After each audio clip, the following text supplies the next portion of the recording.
আজকে আমি মুরগি মাংস গাচ্ছা আলু দিয়ে রান্না করব আর কি।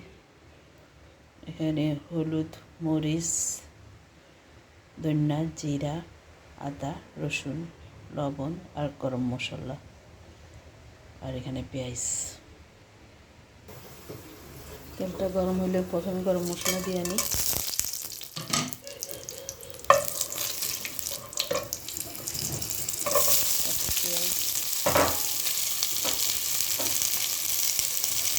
পেঁয়াজটা নরম হয়ে আসছে, তখন আমি মশলাটা দেবো। পেঁয়াজটা নরম হয়ে আসছে, একটু পানি দিয়ে নিই। গুঁড়া মশলা এগুলি করা যেতে পারে। মশলা সব দিয়ে নিই আমি। আদা, রসুন,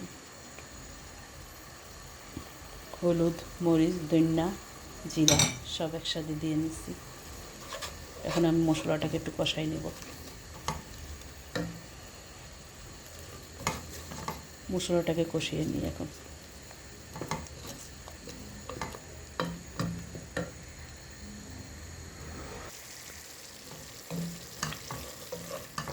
মশলাটা কষানো হয়ে গেছে।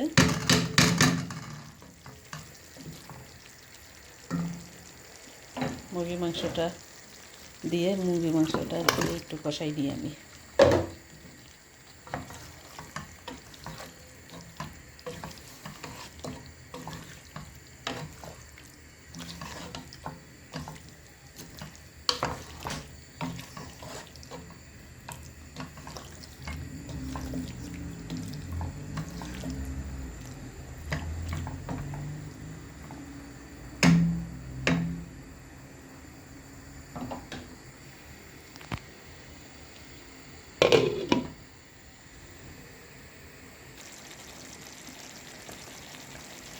মাংসটা একটু কষানো হয়েছে, আর একটু কষাই নিই।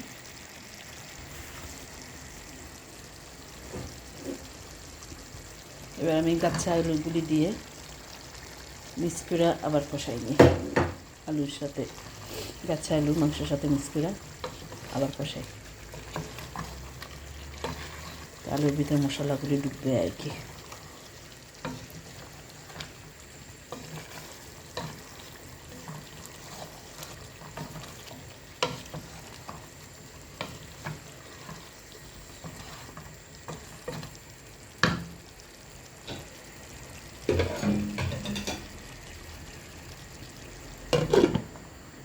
আমি বলতে ভুলে গেছি, গাচ্ছা আলুটাকে আমি পানির মধ্যে একটু হলুদ আর লবণ দিয়ে গাচ্ছা আলুটাকে আগে একটু সিদ্ধ করে নিয়েছি, আবার সিদ্ধ করে নিয়েছি আর কি।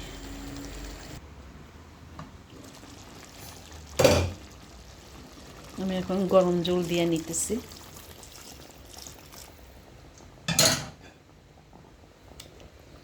এটাকে একটু আড়া দিয়ে উতরান আসন পর্যন্ত একটু ঘোরা দিয়ে দিই। আবার উতরানে আসলে উঠানোর আগে টালা জিরার গুঁড়া দিয়ে দেবো আমি।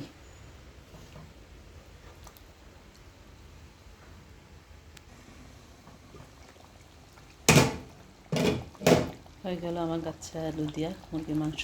আমি এখন টালা জিরার গুঁড়া দিয়ে দিব।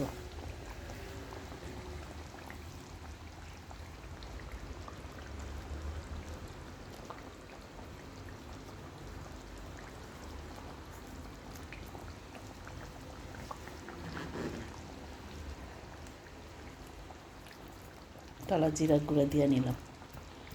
ওকে।